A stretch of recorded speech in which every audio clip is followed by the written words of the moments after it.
મિત્રો તત્વયોગમિતિના દાખલા 2-3 છે એ આપણે જોઈએ. પેજ નંબર 22 ઉપર આવી વસ્તુ કોયડો આપેલો છે. આપણે 1.3 16 ગ્રામ મિથેનના દહનથી ઉત્પન્ન થયેલ પાણીનો જથ્થો ગણો. કોનો જથ્થો ગણો? પાણીનો જથ્થો. આવા સમયે આપણને મિથેનના દહનનું સમીકરણ આવડતું હોવું જોઈએ. તત્વયોગમિતિની અંદર મિથેનના દહનનું સમીકરણ આપને કહ્યું હતું, એ સમીકરણ લખી આપ્યું. તો મિથેનના દહનનું સમીકરણ નીચે મુજબ છે. કયું સમીકરણ છે મિત્રો? તો CH4 વત્તા O2 એમાંથી CO2 વત્તા H2O આવું બનતું હોય છે. બધા વાયુ સ્વરૂપે મળે છે મિત્રો. મિથેનના દહનનું સમીકરણ. મિથેન એટલે CH4. દહન હંમેશા ઓક્સિજનની હાજરીમાં થાય તો કાર્બન ડાયોક્સાઇડ અને પાણીની વરાળ બને. આવું મિત્રો સમીકરણ લખો. પછી તત્વયોગમિતિ સ્ટોઇકિયોમેટ્રી એટલે સમીકરણને બેલેન્સ કરવું પડશે. બરાબર?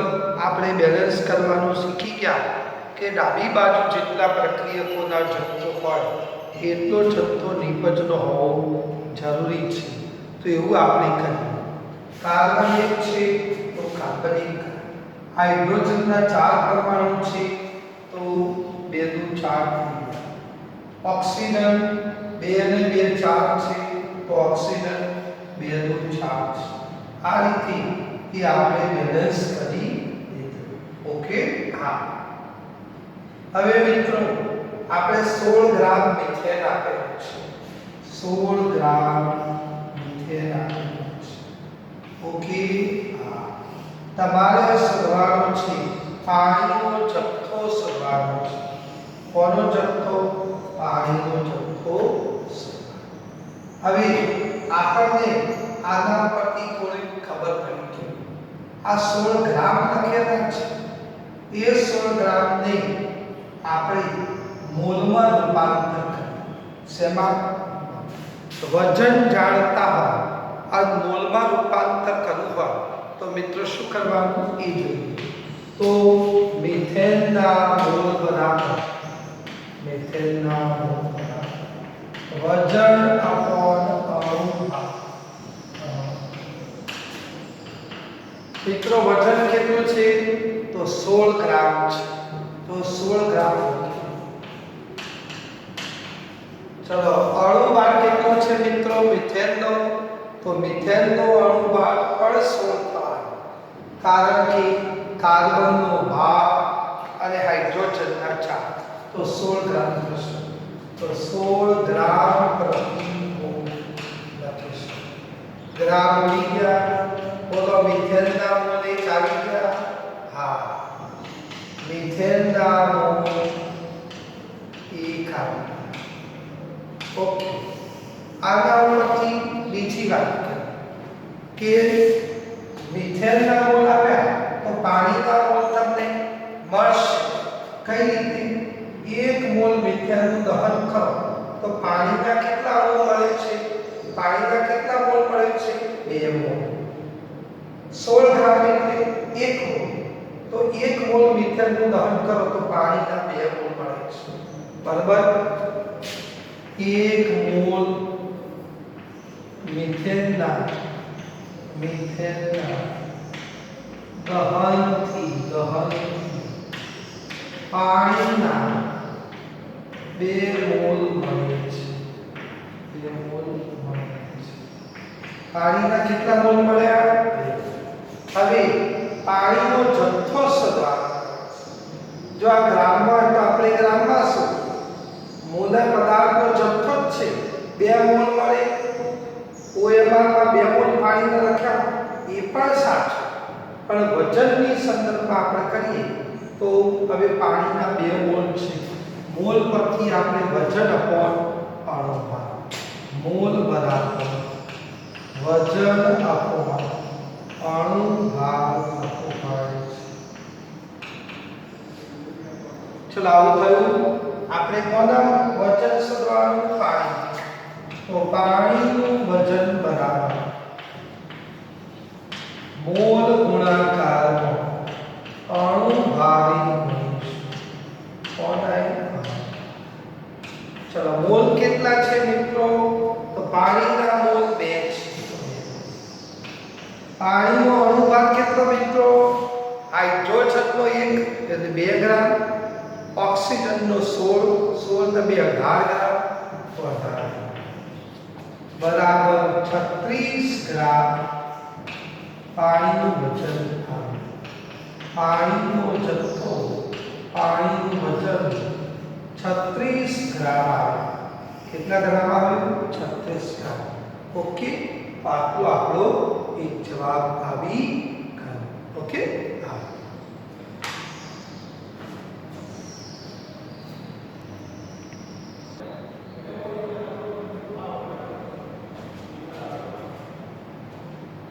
મિત્રો બીજો એક દાખલો આપણે જોઈએ। 1.4 ખોલો। દહનની પેજ નંબર 22 પર છે। દહનની પ્રક્રિયાને અંતે 22 ગ્રામ CO2 વાયુ ઉત્પન્ન કરવા માટે કેટલા મોલ મિથેનની જરૂર પડશે? કોની જરૂર પડશે? મિથેન। તો નક્કી આપણે કોના દહનનું સમીકરણ લખવાનું? મિથેનના દહન। તો મિથેનના દહનનું સમીકરણ, મિથેનના દહનનું સમીકરણ નીચે પ્રમાણે છે।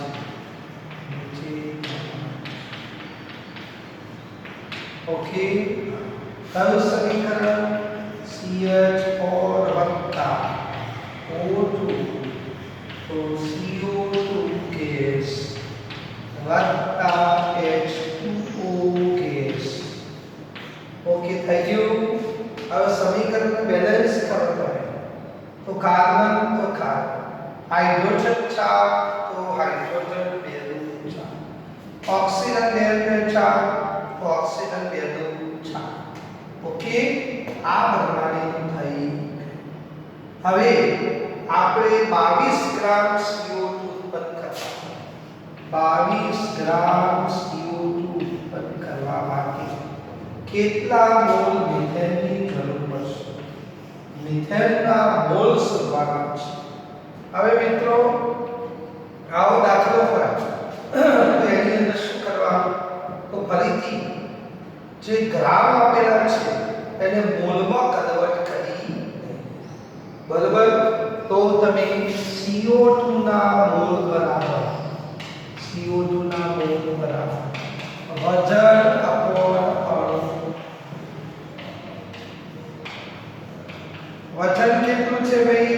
22 ગ્રામ। અણુભાર કેટલો?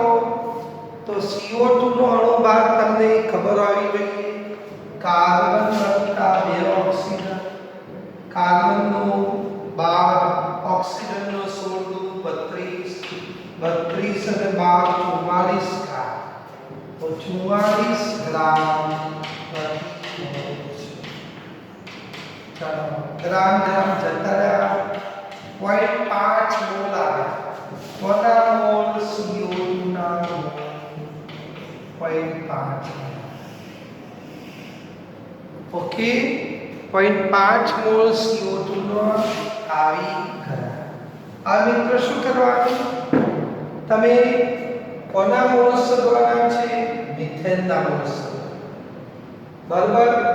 1 મોલ CO2, 1 મોલ CO2 આ બનાવવો હોય, ઉત્પન્ન કરવો હોય તો 1 મોલ મિથેનની જરૂર પડે। 1 મોલ CO2 ઉત્પન્ન કરવો હોય તો 1 મોલ મિથેનની જરૂર પડે। આપણે અડધો મોલ મિથેન અડધો મોલ કાર્બન ડાયોક્સાઇડ મેળવવો હોય તો કેટલા મોલ મિથેનની જરૂર પડે?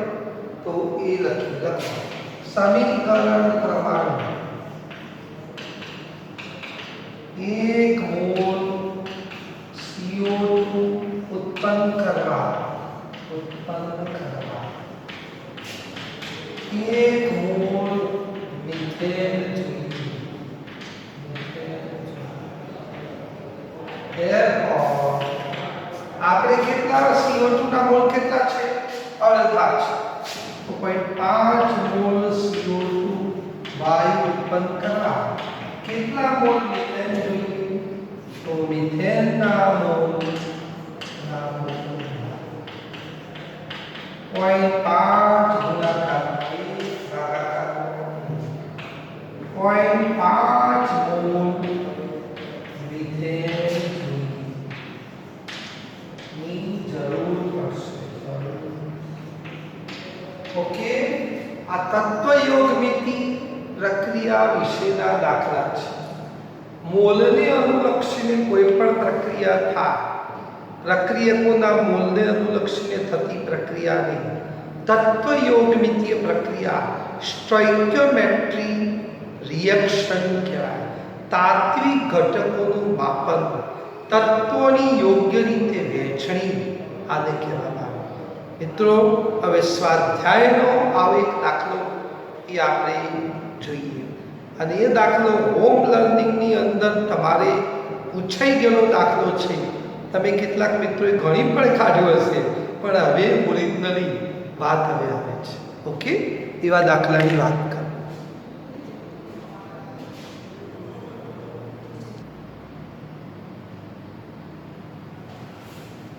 મિત્રો પેજ નંબર 28 પર જો સ્વાધ્યાય એમાં તત્વયોગમિતિનો એક દાખલો આ વખતે હોમ લર્નિંગની અંદર તમારે પૂછાયેલો દાખલો પ્રયોગશાળામાં મેંગેનીઝ ડાયોક્સાઇડ મેંગેનીઝ એટલે 25 પરમાણુ ક્રમાંકવાળો Mn થાય મેગ્નેશિયમ 12 પરમાણુ ક્રમાંક છે આ 25 પરમાણુ ક્રમાંકવાળો મેંગેનીઝ ડાયોક્સાઇડ એટલે MnO2 ની જલીય હાઇડ્રોક્લોરિક એસિડ એટલે HCl સાથેની પ્રક્રિયા આપણને આપેલી છે આનાથી ક્લોરીન વાયુ પ્રયોગશાળામાં બને છે કયો વાયુ મિત્રો પ્રયોગશાળામાં ક્લોરીન વાયુ બનાવવો હોય તો મેંગેનીઝ ડાયોક્સાઇડ અને HCl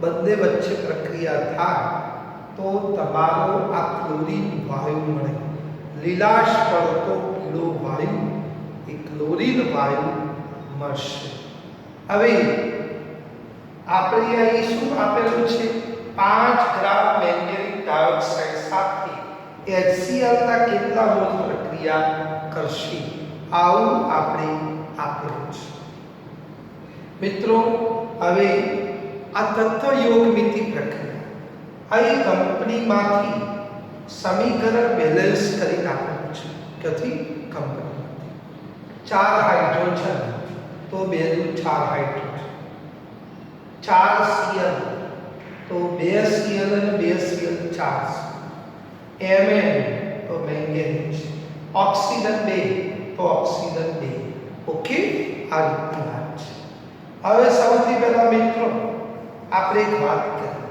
મેંગેનીઝ ડાયોક્સાઇડ સાથે HCl ના કેટલાની વાત છે આ બંનેનો અણુભારની ખબર હોવી જોઈએ ઓકે હવે સૌથી પહેલા મેંગેનીઝ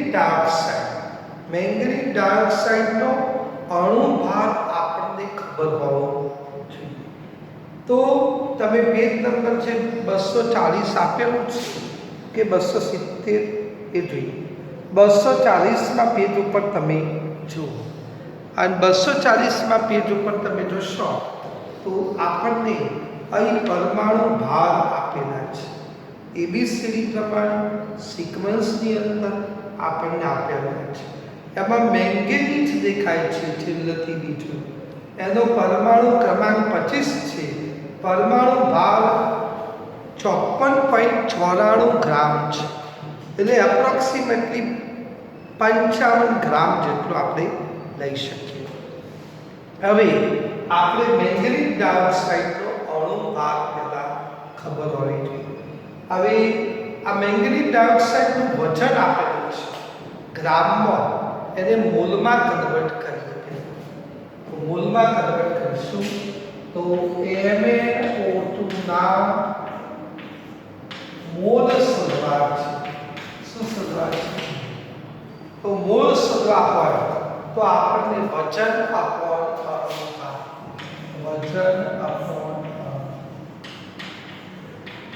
મિત્રો વજન કેટલું છે?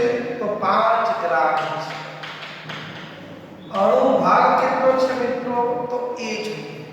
અણુ ભાગ કેટલો? મેંગેનીઝ વત્તા 2 ઓક્સિજન.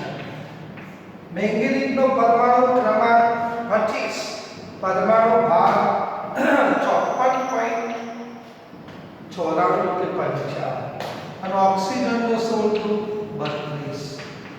તો 87 ગ્રામ. 5 2 7 5 8 87 ગ્રામ. તો 87 ગ્રામ પ્રતિ ગ્રામ લીધા. MnO2 ના મોલ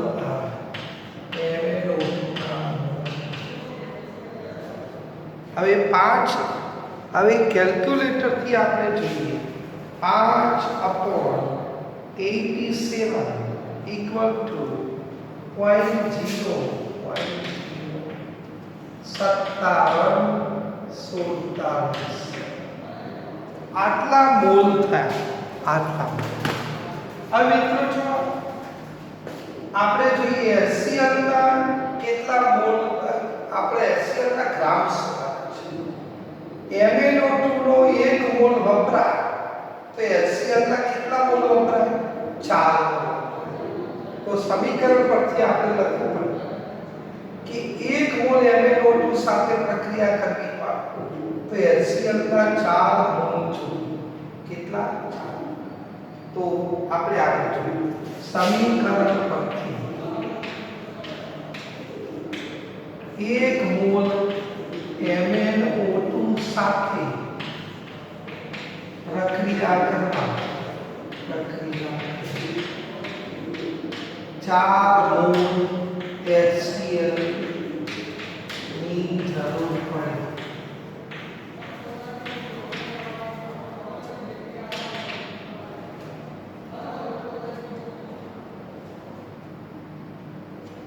Therefore આપણે કેટલા છે? 0.5747 MnO2 સાથે પ્રક્રિયા કરવા કેટલા મોલ HCl જોઈએ? તો HCl ના મોલ બરાબર 4 ભાગ્યા 0.0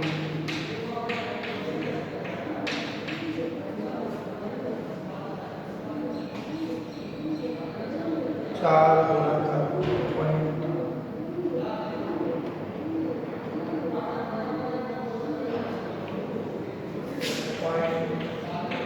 22,988 આટલા મોલ HCl ના. પણ આપણે દાખલા ટકામાં શું છે? HCl ના કેટલા ગ્રામ એટલે વજન શોધવાનું છે. તો મિત્રો HCl ના મોલ બરાબર વજન અપોન અણુ.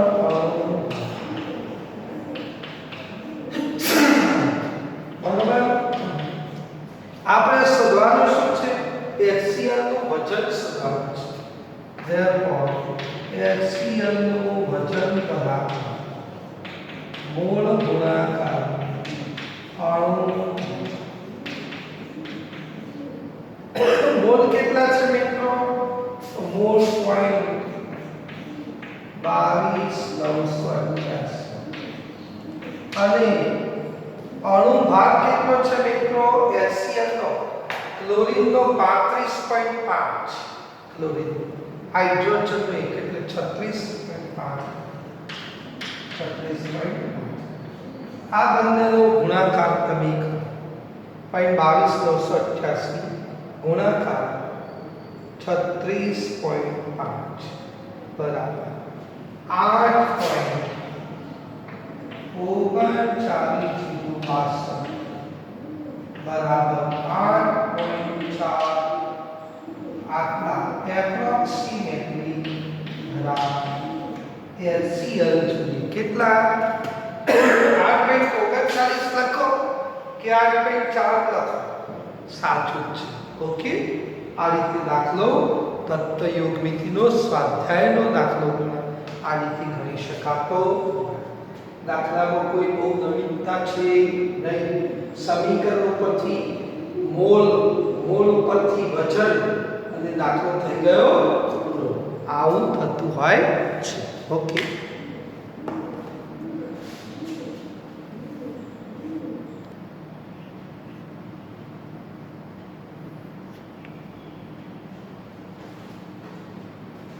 મિત્રો पेज नंबर 20 पर जो सीमित प्रक्रिया लिमिटिंग रिएजेंट विषय समझा कल लिमिटिंग रिएजेंट આપણા ત્યાં ચોમાસાની સિઝન ચાલે છે સરસ મજાના ગોટા બનાવેલા અને જોડે ચટણી હોય બરાબર એક બાજુ સરસ મજાના ગોટા બનાવેલા છે ગરબા એક બાજુ તપેલું ભરીને ચટણી બનાવેલી છે એક સમય એવો આવે કે ઘરના સભ્યો ગોઠા તરફ વળી ગયા બરોબર પણ એક સમય એવો આવ્યો કે ગોટા ખલાસ થઈ કારણ કે 500 ગ્રામ જ એ લોટ ચણાનો લાગ્યો અને ગોટા ખલાસ થઈ ગયા ચટણી અડધું તપેલું ભરીને પડી રહ્યું આવું કોઈને ખાવું હશે તો એકલી ચટણી મળશે ખરી એકલી ચટણી એટલે ચલો પપ્પા હું પી શકું એકલી ચટણીથી કોઈ મેળ ખાશે શું ખલાસ થઈ ગયું ગોટા ખલાસ થઈ ગયા કોની સરખામણી ચટણીની સરખામણી તો એ જે ગોટા ખરા લિમિટિંગ રિએજન્ટ ચટણી પડી રહી છે એટલે બધા ચટણી ડીશમાં આપીએ પણ ચટણીથી શું કોઈ ફેર નહીં પ્રક્રિયા આગળ વધારવી છે ખાવાની પ્રક્રિયા આગળ વધારવી છે શું ખાઈશું એકલી ચટણી પીશું નહીં મેળ ખાય આ માટે જરૂર હતી ગોટા તો પ્રક્રિયા આગળ વધતી અટકી ગઈ કોના કારણે ગોટા ઓછા પડવાના કારણે જે ઓછા હતા એને ભલે ચટણી ગમે એટલી હતી પણ પ્રક્રિયા આગળ વધતી નથી કેમ આગળ વધતી નથી કારણ કે ગોટા જ નથી તો આગળ વધતી આ પ્રક્રિયા અટકી ગઈ આ ગોટાને લિમિટિંગ રિએજન્ટ સીમિત પ્રક્રિયા કહેવાય જે ઓછું હોય એને આપણે કહીશું બે કે વધારે પ્રક્રિયકો આપેલા જથ્થામાં અહીં બે પ્રક્રિયકો છે E અને B વચ્ચે પ્રક્રિયા થઈને નિપજ C અને D બને છે નિપજ C ડાબી બાજુ પ્રક્રિયકો છે જમણી બાજુ નિપજો છે ત્યારે જરૂર કરતા ઓછું પ્રમાણ ધરાવતા પ્રક્રિયક જરૂર કરતો ઓછું પ્રમાણ ધરાવતા પ્રક્રિયકને સીમિત પ્રક્રિયક કહેવાય કયું સીમિત મિત્રો હમણાં તમે જ કહેશો કે આ બેમાં સીમિત પ્રક્રિયક કયો છે તમે જ કહેશો મિત્રો કેટલું અહીં મોલ પ્રક્રિયાને અનુલક્ષીને જોઈએ તો A ના 2 મોલ આપેલા છે B ના 3 મોલ છે તેમાંથી નિપજ C અને D બને છે A ના કેટલા મોલ છે 2 છે સહગુણકમાં હોય A B ના કેટલા મોલ છે 3 હવે મારે A ના કેટલા મોલ લેવા પડે 2 મોલ તો B ના કેટલા મોલ વપરાય 3 મોલ પણ મિત્રો કંપનીમાંથી શું કરેલું છે 2 મોલ A ના આપેલા છે પણ B નો જથ્થો વધુ આપેલો છે કેટલો છે 9 આપેલો છે B ના 9 જો આના 2 મોલ સાથે પ્રક્રિયા કરો A ના તો B ના 3 મોલ વપરાય છે કેટલા વપરાય છે તો આ એના બે મોલ કંપનીમાંથી આપેલા હતા.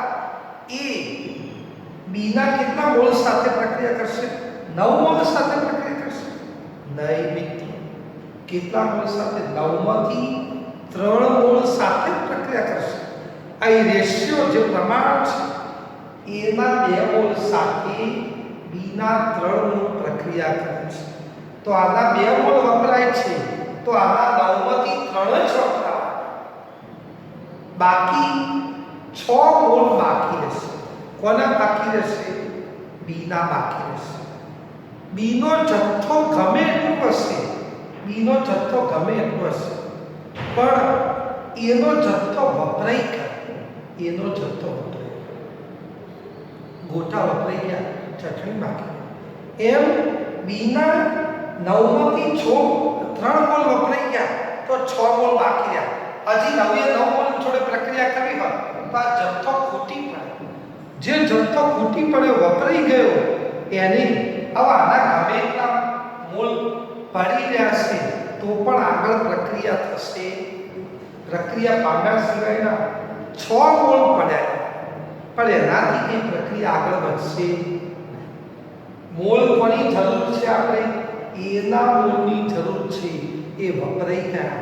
માટે જરૂર કરતાં ઓછું પ્રમાણ હોય એ ધરાવતા પ્રક્રિયકને સીમિત પ્રક્રિયક કહેવાય.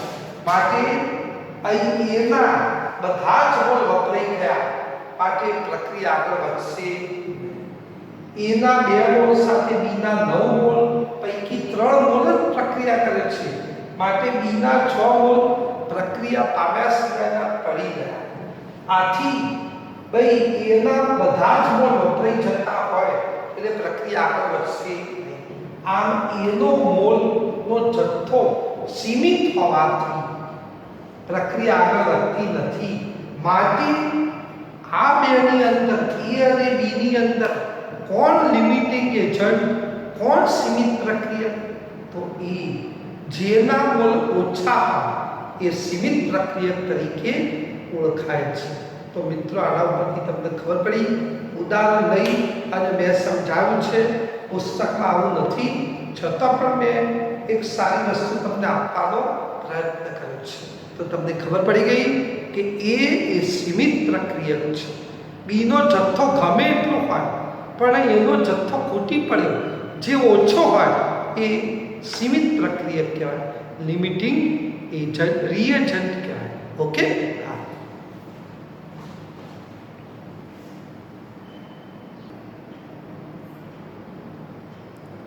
મિત્રો પેજ નંબર 22 પર લિમિટિંગ એજન્ટનો રિએજન્ટનો એક દાખલો કોયડો આપેલો છે.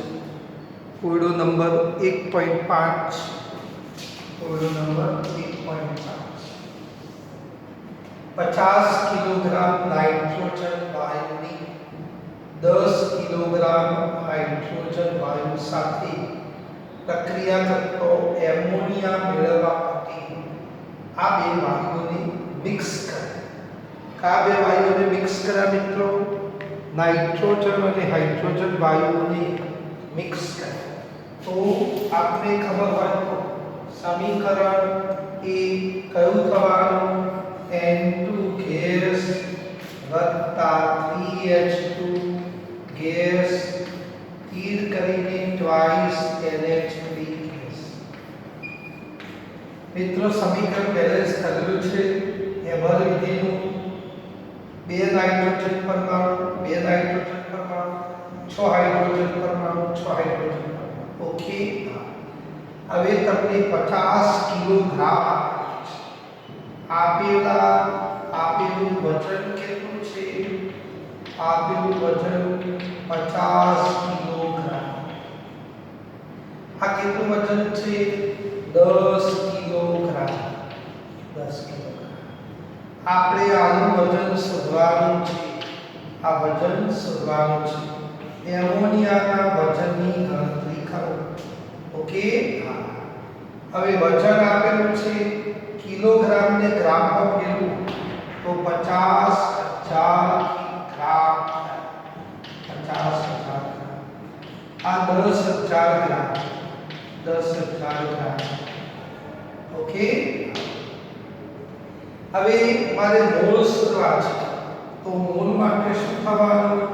વજન અપોન મોલ બરાબર વજન અપોન અણુભાર. કેટલું વજન છે મિત્રો? 50 ગ્રામ. અણુભાર કેટલો છે? નાઇટ્રોજનનો 1428 ગ્રામ. તો મોલ કેટલા મળી ગયા? નાઇટ્રોજનના મોલ કેટલા મળ્યા એ આપણે શોધીએ. તો નાઇટ્રોજનના મોલ 50,000 ભાગાકારનો 28 ગ્રામ બરાબર 1785. કેટલો? 1785.7 બરાબર 1.785. 10 ની કેટલી ઘાત? 1 2 3 10 ની 3 ઘાત. તમે બંનેમાંથી ગમે તે લખી શકો. આ બાજુ 10,000 ભાગાકારમાં અહીં હાઇડ્રોજનનું વજન તમે શું? હાઇડ્રોજનના મોલ કેટલા? તો 2. બરોબર ને? હા. તો 2 વડે અને ભાગીશું 2.008 છે એટલે 2 વડે ભાગીએ તો આપણે કેટલા મળશે? તો 10,000 ભાગાકારમાં 2 ગ્રામ બરાબર 500 મોલ. 500 બરાબર 5 ગુણ્યા 10 ની 2 ઘાત. આવું થતું હોય છે.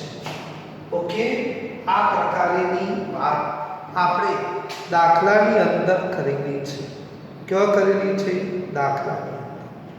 હવે આ બેમાં વધુ કોણ ને ઓછો કોણ એ આપણે જોવું પડે. અહીં તમે 5 ગુણાકારો લખો. 785 છે ને ભાઈ, કઈ ભૂલ થતી હોય તો કહેજો. 50,000 ભાગાકારમાં બરોબર 10,000. 50,000 ભાગાકારમાં 28. 50,000 ભાગાકારમાં 28 બરાબર 1785.7 એટલે આટલું થયું.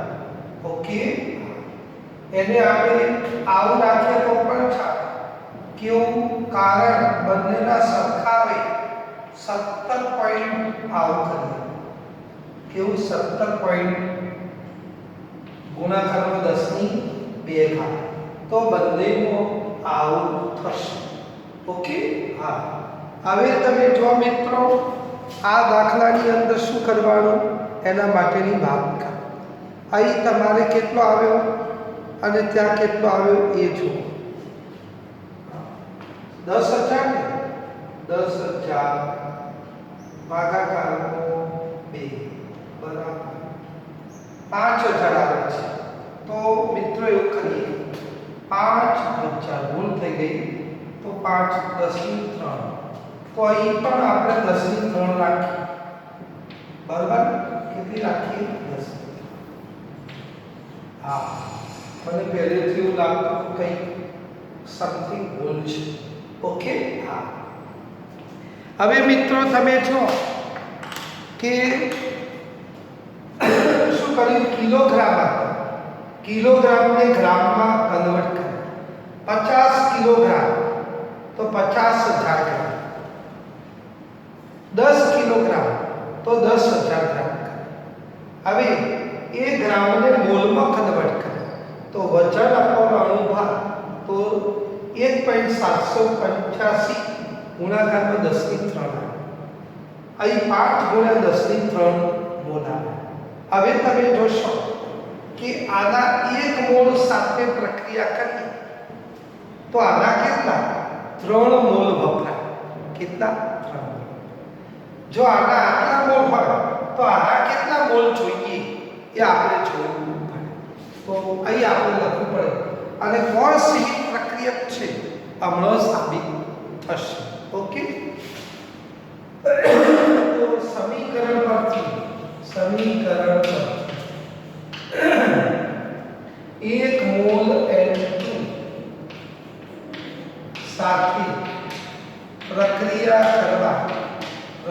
પ્રક્રિયા કરતા H2 ના 3 મોલ જોઈએ, 3 મોલ કેટલા? પરંતુ આપણે કેટલા છે? 1.785 10 મોલ N2 સાથે પ્રક્રિયા કરવા કેટલા H2 જોઈએ? તો H2 ના મોલ બરાબર આ બંનેનો ગુણાકાર કરજો 1.77 10 ગુણાકાર. ચાલો આનો ગુણાકાર તમે કરશો તો તમારે કેટલો આવે છે એ જોઈએ. 1. કેટલા છે ભાઈ? 78 ગુણાકાર 3 બરાબર 5.357 હવે મિત્રો તમે જો 1 મોલ N2 સાથે પ્રક્રિયા કરવી હોય તો H2 ના 3 મોલ છે. કેટલા? 1 પોઈન્ટ. હવે પ્રેક્ટિકલી કેટલું વજન આપેલું છે? 50 કિલોગ્રામ. 50 કિલોગ્રામના મોલ શોધો. 1.785 10 મોલ સાથે પ્રક્રિયા કરવી હોય તો રિયલી H2 ના કેટલા મોલ જોઈએ? ખરેખર આટલા જોઈએ. ખરેખર આટલા. 1 મોલ સાથે 3 મોલ વપરાય તો આટલા મોલ સાથે કેટલા વપરાય? આટલા. આટલા મોલ H2 નો હોવો જોઈએ. પણ અહીં મોલ કેટલા છે? આટલા છે. ખરેખર 1 મોલ આનો વપરાય તો આના 3 મોલ વપરાય. જો આના આટલા મોલ સાથે પ્રક્રિયા કરવી હોય તો આના મોલ ખરેખર કેટલા હોવા જોઈએ? આટલા. પણ છે કેટલા? આટલા. તો કોના મોલ ઓછા થયા? તો H2 ના મોલ ઓછા. આથી H2 ને સીમિત પ્રક્રિયક કહેવાય. કયો પ્રક્રિયક છે? ખરેખર હોવા જોઈએ આટલા હોવા જોઈએ પણ છે કેટલા? આટલા છે. બરાબર. પરંતુ H2 ના મોલ 5 ગુણાકાર 10 મોલ છે. આ H2 ના મોલ ઓછા હોવાથી H2 ને સીમિત પ્રક્રિયક કહે છે. સીમિત પ્રક્રિયક કહે છે. ચલો થઈ ગયું. તો આ પરિસ્થિતિમાં એમોનિયાના ઉત્પાદન માટે સીમિત પ્રક્રિયક કોણ? તો સીમિત પ્રક્રિયક કોણ છે ભાઈ? H2 ને સીમિત પ્રક્રિયક કહેવાય. 1 મોલ જો આનો વપરાતો હોય તો આના 3 મોલ વપરાય. જો આના 1.785 10 મોલ હોય એટલા વાપરવા હોય તો આના કેટલા વપરાવા જોઈએ? આટલા. પણ છે કેટલા? તો કંપનીમાં 10 કિલોગ્રામ H2 આપેલું છે. 10 કિલોગ્રામ H2 એટલે 5000 મોલ આપેલા છે. તો ખરેખર મોલ 57 જોઈએ પણ છે આટલા. માટે આના મોલ ઓછા છે. માટે H2 ને એ સીમિત પ્રક્રિયક તરીકે કોના ઉત્પાદન માટેની વાત ચાલે છે? એમોનિયાના ઉત્પાદન માટે H2 ને સીમિત પ્રક્રિયક કહીશું. ચલો આની વાત ખબર પડી? ઓકે. હવે આપણે બીજી એક વાત કરીએ કે આપણે એમોનિયાનું વજન શોધવું છે. કોનું વજન શોધવું છે? એમોનિયા. હવે તમે 3 મોલ H2 જોડે પ્રક્રિયા કરો તો આના કેટલા વપરાય છે? 2 મોલ એમોનિયા વપરાય છે. કેટલા? 2 મોલ એમોનિયા વપરાય. હવે દાખલા રકમની અંદર આપણે જો ખબર હોય તો એના માટેની વાત. આના 3 મોલ H2 જોડે પ્રક્રિયા કરવા તો આના 2 મોલ પણ આપણને આપેલા કેટલા છે? આટલા. તો તો એટલા મોલ એમોનિયા બનશે. તો સમીકરણ પરથી 3 મોલ H2 વપરાતા 2 મોલ NH3 બને 2 મોલ NH3 બનશે. કેટલા mall? 2 mall NH 3 mall H2 વપરાય તો 2 મોલ NH3 બનશે. આનો ગમે એટલો જથ્થો હશે તો કોઈ ફેર નહીં પડે, પણ આનો જથ્થો એ આ નિપજ ઉપર અસર કરશે, કારણ કે આ કયો પ્રક્રિયક છે? સીમિત પ્રક્રિયક છે. ઓછા હોય એ સીમિત પ્રક્રિયક. તો અહીં તમે જુઓ 5 ગુણાકાર 10 ની 3 મોલ H2 વપરાતા કેટલા મોલ એમોનિયા બનશે? તો NH3 ના મોલ બરાબર NH3 ના મોલ બરાબર 5 ગુણાકાર 10 ની 3 ગુણાકારમાં 2 ભાગાકારમાં તો 5 દુ 10 એટલે 10 બરાબર ને? ભાગાકારમાં 3 કેટલા થયા ભાઈ? 10,000 ભાગાકારમાં 3 10,000 ભાગાકારમાં 3 બરાબર 3.333 10 ની 3 થાય એટલે 33 આટલા મોલ NH3 ના. કેટલા મોલ ભાઈ? આટલા મોલ NH3 બનશે. જો આના 3 મોલ વપરાય તો આના 2 મોલ NH3 બને. તો આ 5000 મોલ હોય તો આના કેટલા મોલ બને? તો 3333 મોલ બને. આપણે અહીં ઉત્પન્ન થયેલા એમોનિયાની ગણતરી કરવાની છે. આથી એમોનિયાનું વજન શોધવાનું છે. શું શોધવાનું છે? વજન. તો એ શોધી આપણે. તો હવે આપને ખ્યાલ હોય એમોનિયાનું વજન મોલ તો આવી ગયા, તો મોલ પરથી વજન શોધવું હોય તો NH3 ના મોલ બરાબર વજન અપોન અણુ. શું શોધવાનું છે? વજન. તો NH3 નું વજન બરાબર મોલને અણુ ભાર સાથે ગુણીશું. ચલો મોલ કેટલા? તો 33 અણુ ભાર મિત્રો એમોનિયાનો અણુ ભાર કેટલો? તો નાઇટ્રોજનનો 14 3 હાઇડ્રોજનનો એટલે 17 ગ્રામ માટે 17 ગ્રામ. તો આ બંનેનો ગુણાકાર કરો 33 ગુણાકાર કરો 17 તો તમારે એમોનિયાના મોલ આવી ગયા. કેટલા આવી ગયા? તો 5 6 ચલો આટલા આવી ગયા 0.6 એટલે 7 કરો તો પણ વાંધો નહીં. બરાબર કેટલા થયા ભાઈ?